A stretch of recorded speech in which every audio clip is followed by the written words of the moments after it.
नमस्कार। एमए उत्तरार्ध की छात्राओं, पूर्व वीडियो में हमने जायसी के काव्य में विरह वर्णन का विवेचन किया था। आज जायसी के काव्य में लौकिक प्रेम कहानी के द्वारा अलौकिक प्रेम की सफल व्यंजना हुई है, इस कथन की हम समीक्षा करते हैं। देखिए, इसको हम निम्न बिंदुओं के आधार पर हम समीक्षा कर सकते हैं, जैसे लौकिक तथा अलौकिक प्रेम के साथ वर्णन, सूर्य तथा नक्षत्र विरह में जलते हैं। तीसरा, साधन आवश्यक। चौथा, सौंदर्य वर्णन में परम सौंदर्य की झलक। इसमें भगवत पक्ष में घटने वाले वाक्य, साधन मार्ग की स्पष्ट झांकी, पुनर्जन्म में विश्वास नहीं, संपूर्ण प्रबंध समासोक्ति, सिंघलगढ़ में मानव शरीर का वर्णन, सिद्धि स्थान पर चिंता समाप्ति, है ना। इस प्रकार से निष्कर्ष इन बिंदुओं के आधार पर इसका विवेचन करते हैं।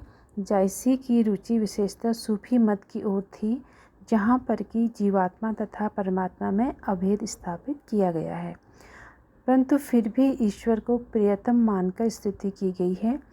जायसी ने अपने काव्य में अपने प्रेम पर लौकिक पक्ष का वर्णन करते हुए अलौकिक प्रेम का पुट लगा दिया। फलतः जायसी के काव्य में गंभीरता का समावेश हो गया। संयोग तथा वियोग दोनों ही पक्षों में जायसी ने अलौकिक स्वरूप की झांकी प्रस्तुत की है। पद्मावत में जायसी ने अलौकिक तथा अलौकिक दोनों प्रेमों का बराबर वर्णन किया है। अलौकिक तथा लौकिक प्रेमों का साथ वर्णन। जायसी ने लौकिक तथा अलौकिक दोनों प्रेम प्रसंगों का साथ वर्णन किया है। जायसी ने स्वयं ग्रंथ के अंत में समस्त कहानी को अन्योक्ति में कहा।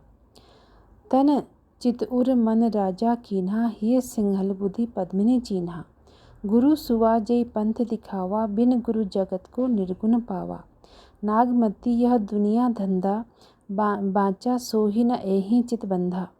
राघव दूत सोई सैतानु, माया अलादीन सुल्तानु। प्रेम कथा एहि भांति विचारों, बूझ लेहूँ जो बूझे पारों। अब यहाँ पर कवि ने कहा है कि सूर्य तथा नक्षत्र भी विरह में जलते हैं। विरह के वर्णन में जायसी ने विरह की तीव्रता के कारण सूर्य एवं नक्षत्रों को भी जलता हुआ दर्शाया है। जैसे, विरह के आगी सूर्य जर कांपा, राते दिवस जरे ओहि तापा। सारा विश्व उसी परम भाव में लीन होने की आकांक्षा करता हुआ दृष्टिगोचर होता है, परंतु केवल इच्छा मात्र से ही उस परम भाव तक नहीं पहुंचा जा सकता। उसके लिए तो साधन की आवश्यकता पड़ेगी। जैसे, धाई जो बाजा कैमन साधा, मारा चक्र भयो दो आधा। पवन जाई पहुँचे तह चाहा, मारा तैस लोटी भू रहा। सौंदर्य वर्णन में भी परम सौंदर्य की झलक होती है। सौंदर्य के वर्णन में जायसी ने यह व्यक्त किया है कि इस विश्व में सौंदर्य अथवा पृथ्वी, पेड़, जल, थल, नभ, विहंग, जानवर सब में उस परम सौंदर्य की झांकी है। जैसे, उस वान्हनी असको जो न मारा, बेधि रहा सगरो संसारा। गगन नखत जो जाई न गने, वे सब बान ओहि के हने। धरती बान बेधि सब राखी, साखी ठाड़ दही सब साखी। अनेक वाक्य ऐसे हैं, जैसे जायसी के पद्मावत में अनेक वाक्य ऐसे हैं जो भगवत प्रेम की ओर संकेत करने वाले हैं। हीरामन तोते ने जब राजा को पद्मिनी के रूप में बखान किया तो राजा बेहोश हो गया। राजा केवल विश्व के हेतु बेसुध था। अपनी ध्यान की समाधि में वह परम ज्योति की समीपता का अनुभव कर रहा था, परंतु सावधान एवं सचेत होने पर वह ध्यान भंग होने का दुख मानता है। आवत जग बालक जस रोया, उठा रोया ज्ञान सुख होया। हों तो आहा अमरपुर जहाँ, यहाँ मरनपुर आयहूँ यहाँ कहाँ। के ही उपकार मरर कर कीन्हा, सकत संहार जीव हरि लीन्हा। राजा सिंहल द्वीप तथा पद्मिनी के विषय में सुनकर पुनः होश में आता है। उसका मन मानस में वैराग्य की भावना घर बना लेती है। उसे चित्तौड़ का राजपाट झंझट प्रतीत होने लगता है। उसे केवल सिंहल द्वीप तथा पद्मिनी ही अच्छे लगते हैं। यह दशा उसी जिज्ञासु की भांति है जो गुरु से ब्रह्म ज्योति का ज्ञान प्राप्त करके उसी में लीन हो जाता है। विश्व के समस्त क्रियाकलाप उसे अज्ञान अंधकार के सत्य से प्रतीत होने लगते हैं। जैसे ही के ज्योति दीप वह सूझा, जो यह जो दीप अंधियारा बूझा, उलट दृष्टि माया सो रूठी, पलट न फिरी जानिके झूठी। साधन मार्ग की स्पष्ट झांकी देखिए।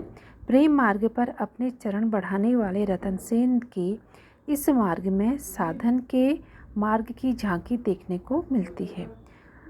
जैसे ओ ही मिलान और पहुँचे कोई, तब हम कहवों पुरुष भल सोई।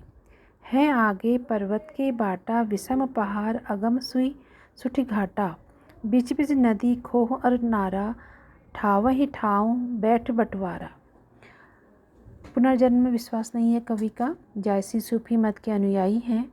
सूफी मत में पुनर्जन्म में विश्वास नहीं किया जाता है। जायसी ने पद्मावत में इसी बात की पुष्टि की है। राजा रतन सेन ने दिल्ली में कैद हो जाने पर पद्मावती इसी भांति रुदन कर रही है। सो दिल्ली अब निभर देसु, के ही पूछे ही को कहें संदेसु। जो कोई जाई तहाँ कर सोई, जो आवे किछु जान न सोई। अगम पंथ पे तहाँ से दावा, गोरे गयऊ सो बहुरी न आया। जायसी ने संपूर्ण प्रबंध को अंत में समासोक्ति कहा। जायसी ने लौकिक प्रेम पंथ के द्वारा परलौकिक प्रेम पंथ का आभास कराया है। रतन सेन साधक है, पद्मिनी साध्य है। हीरामन तोता गुरु है, जो साधना करने वाले रतन सेन को परमात्मा पद्मावती तक पहुंचाने का उपाय बताता है। जिस प्रकार विश्व के माया जाल साधक की सिद्धि में बाधक होते हैं, वैसे ही नागमती रतन सेन को उस मार्ग पर जाने से रोकती है।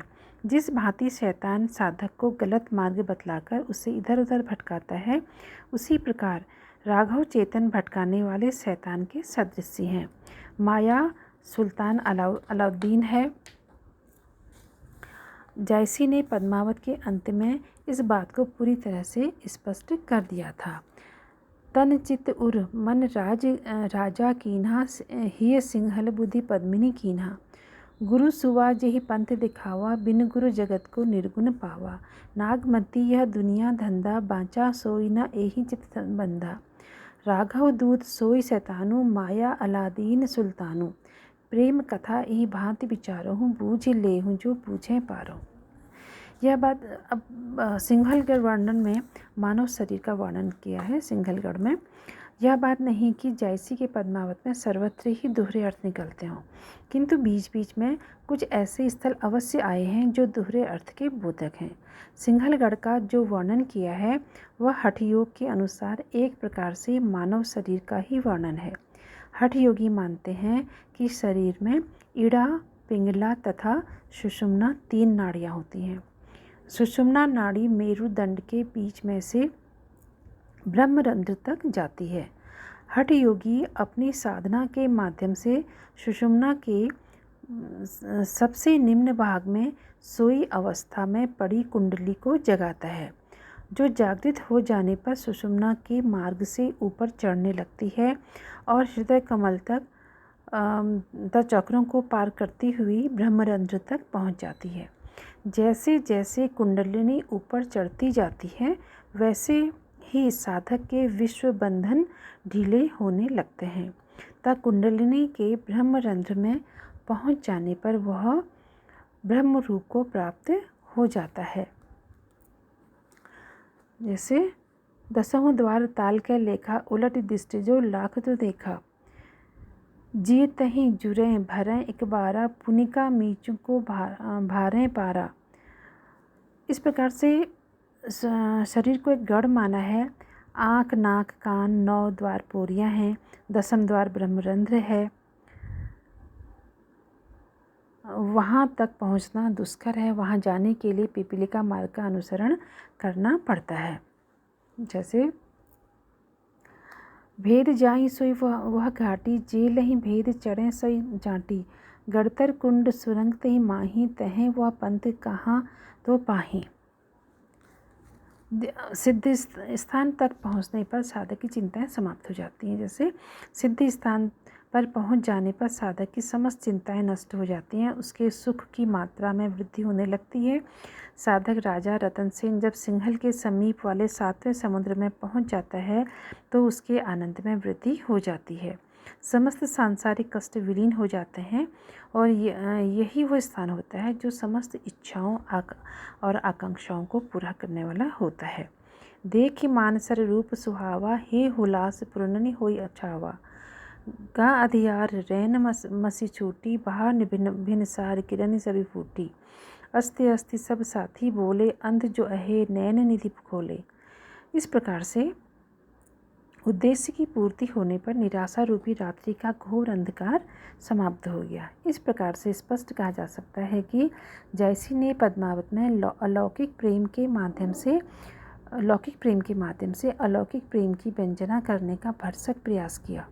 कवि ने पद्मावती रतनसेन के संयोग वियोगता मिलन में ईश्वर जीव का मिलन तथा विरह प्रदर्शित किया है। अपनी रचना चातुर्यता तथा आध्यात्मिक ज्ञान के कारण कवि को इन दोनों संबंधों को स्थापित करने में अभूतपूर्व तथा आशातीत सफलता प्राप्त हुई। यह ठीक है कि पद्मावत में सर्वत्र अलौकिक पक्ष की ओर संकेत नहीं किया गया है, किंतु जहाँ भी मौका हुआ है वहीं उसका समावेश कर दिया गया है। सिंघल की अमराई तथा हार आदि के वर्णन में कवि ने अपने उद्देश्य को भुलाया नहीं है। जो पथिक जहाँ पहुँचता है वह विश्व के आतप को सहन करने हेतु वापस नहीं आता। पथिक जो पहुँचो साही के घामों, दुख बिसरै होई विश्रामो। जेहि वह पाई छाह अनूपा, फिर नहीं आई सहे धूपा। इस प्रकार से वह संसार इस आतप को सहन करने के लिए पथिक वापस इस संसार में आना नहीं चाहता है। वह स्वर्ग का वो ईश्वर को प्राप्त कर लेता है, तो उसको वहाँ का सुख बहुत श्रेष्ठ लगता है और वापस संसार में नहीं आना चाहता है। आज इतना ही, धन्यवाद।